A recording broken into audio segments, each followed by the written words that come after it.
December 22nd, 1912. Dear Diary, my reason to begin writing this diary is for the chapter, the new one of my life. Tomorrow, I will become Miss Jack Dawson. Just to think about the day is enough to make me want to leap in excitement. For 7 long months, I have thought of that day. It hasn't been easy for any of us, but tomorrow is a new day and is the start of the rest of our lives together. The baby seems to be feeling my excitement too. She hasn't stopped kicking and squirming inside me today. The thought of Jack and I becoming parents at just 18 and 20 seemed frightening at first, but when we felt her kick for the first time, we knew that we'd be just fine. Everything else just seemed to fall into place. Why wouldn't this? The past 7 months have been the best and worst of my life. The struggle, the hunger, the waiting, the doctor bills. But I had Jack, and we're a family. Even the days when I felt I couldn't wake up, just to see his beautiful blue eyes glance at me, it gave me enough strength to pull me through the day. I am 8 months pregnant, and Jack is sure I am expecting a girl. My back is sore, ankles are swollen, but despite that, nothing will stop me from enjoying tomorrow. My dress is ivory and long and simple bedding, which of course I helped to make myself with a little help of a wonderful neighbor, Betty. The veil is cream, and I even have a very small tiara, which Betty dearly loaned me. My engagement ring is a small and gold, with 2 simple small diamonds on either side of the blue dark sapphire.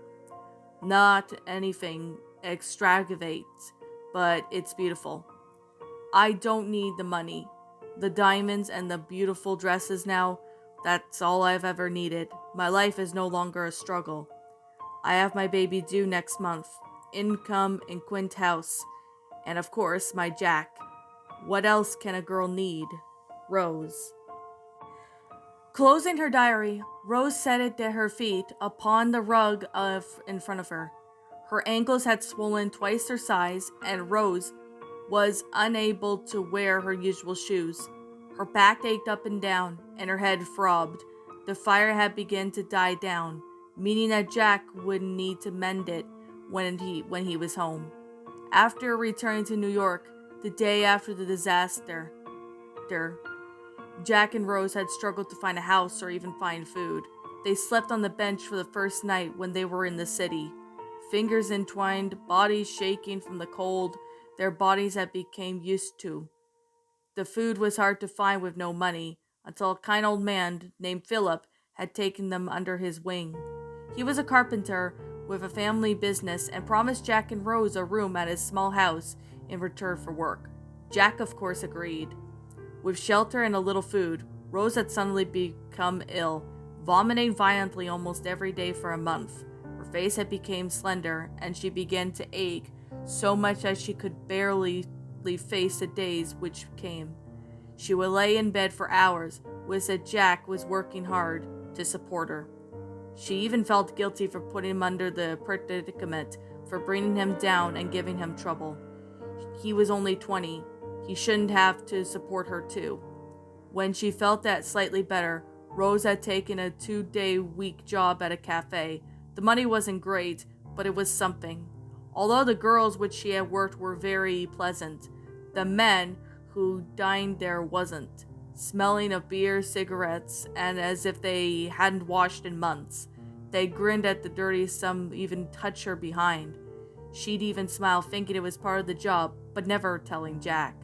By July of 1912, Rose had become very ill. The sickness seems to have subsided quite a lot, but she still had her headaches and she grew weaker, even though she seemed to have gained a little weight. Hesitantly, Rose had decided to visit the doctor for an examination after Jack had pleaded with her for a month. She had finally agreed to go alone, afraid of what the results would face. Was it serious? Could she even be dying? She's even terrified. On the 27th of July, Rose visited the local daughter leech. He was very small, round, jolly old man with small eyes and a mustache. He smiled generally at Rose and entered the small patient room. It was white and it had a funny smell. Nevertheless, Rose took a seat on the brown chair with the Dr. Lynch directed to her and began to explain her symptoms. This was her first time she had visited a doctor alone. It was her first time she even visited a doctor's office. She was nervous. Even the doctor noticed that she was run her fingers and fiddled with the small material from her dress. After she finished explaining her symptoms, the doctor ran a few crude and visual tests and it was sent to the waiting room and waited for the doctor to diagnose the problem. The waiting room was bigger than the patient's room. Other people were scattered around the room, waiting to see the doctor. None of them seemed to look around or look as nervous as Rose. Her heart thumped heavily in her chest. She hoped to God that it wasn't anything serious or life-threatening. She didn't even want to leave Jack, not now. A sudden blast of breeze came from the door as the patient walked in, and Rose just shuddered and under the skin of her dress.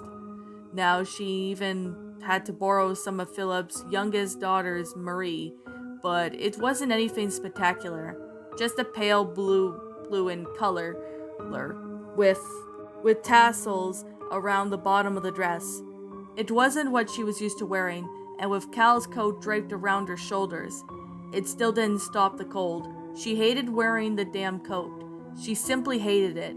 She had no more possessions, but just free simple dresses and a pair of white heels which Marie had loaned her. Rose had wept at her kindness, but also became because of the life she had begun to lead. The fact that she had a little money to buy herself the essentials. She was ruining a young man's life by having his anchor to drag him down. She was cold, tired, and ill. The doctor appeared from the office and called Rose's name. Hesitantly, she rose up from her seat and walked to the office. Dr. Leach then had a small grin on his face and looked at the sheet of paper, and then his grin grew. "Well, Miss Dawson, I have some very, startling news," the doctor went on. "I believe you are with a child." At that moment, Rose felt as if she would black out. The room went swirling around, the numbness had set in. Pregnant? How? There was just one time she made love ever honestly. There was some sort of mistake? "I don't understand," she stuttered. Her eyes shifted around the room, trying to grip on this reality. Her heartbeats had slowed down, but her breathing had quickened because of the pure shock. "Miss Dawson, you are with a child. Not very far along. I'd say maybe a few months, around 3. The doctor sat back on his seat and examined the young girl before him. She was certainly beautiful, but there was no more than one child. 18 at most, would he guessed. She was certainly not married. She had spoken with the gentle accent, but very polite and clear, maybe that of a society woman. Her clothes had spoken otherwise. A shabby dress with a very large overcoat. "Maybe there is some sort of mistake?" Rose spoke, her eyes transfixed to the floor. This was a large amount of information for a young girl to take in. "No mistake, ma'am. You are indeed with child." Walking down the side streets of downtown New York, Rose swayed, shocked and panic. How on earth would she and Jack raise a child they could barely afford themselves to keep? They certainly could not ask Philip to allow their infant to reside in this family too. That was certainly too much to ask. So it would mean to uproot again and find work somewhere else, which is hard for her and Jack.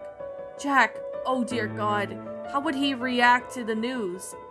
He would even want her or the baby? She would be alone again in a place where she was unfamiliar with? There was no doubt in her mind that she would keep the baby, but at this point she felt that she had no attachment, like if it was a burden inside. Yet another thing to ruin her life. She was just 18. How would she become a mother? As she walked on, she fought more, dragging her feet as she walked slower until she came to a stop. Feeling her weakness, Rose felt tears swelling in her eyes yet again. She had leant against the brick wall in the alley and wept and wept. It was 3 o'clock now, almost time for dinner, which Philip had promised that he would boil potatoes and fresh chicken.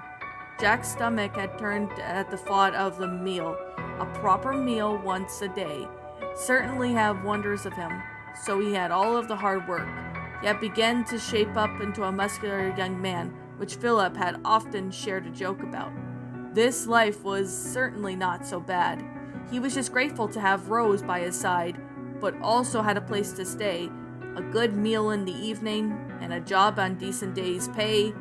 It wasn't that he wanted it for himself, and especially Rose, but he knew he could never give her up what she had been used to. But that made her day unhappy. Jack knew that Rose hadn't just to life just very well here. She had been sobbing at night, and when he tried to comfort her, she just pushed him away. He knew that she was ill, and that terrified him. He couldn't lose her now. After everything, then his life would be unbearable and meaningless. He already lost 2 of his best friends and his parents, so he couldn't lose much more. Dinner was placed upon at 4 p.m.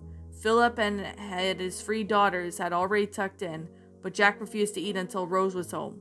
She had been gone since noon, and Jack was a little worried now.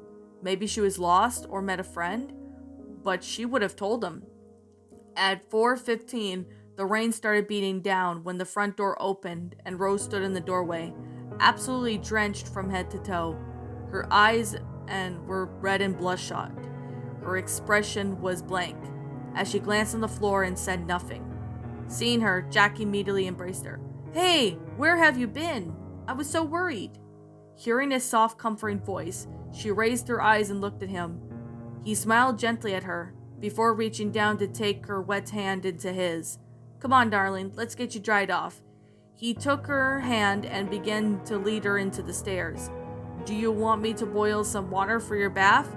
Philip shouted after them, with a mouthful of chicken. Rose didn't answer, as she absent-mindedly climbed the stairs. Reaching their small but cozy bedroom, Jack immediately shut the door and sat her on the bed. "Come on, darling, let's get you drying in some fresh clothes. Then we can head for some dinner." Jack rushed about airing the cupboard to find a towel and a clean dress for Rose. She still didn't speak. She was concerned now. Her beautiful face was blank and staring into the floor.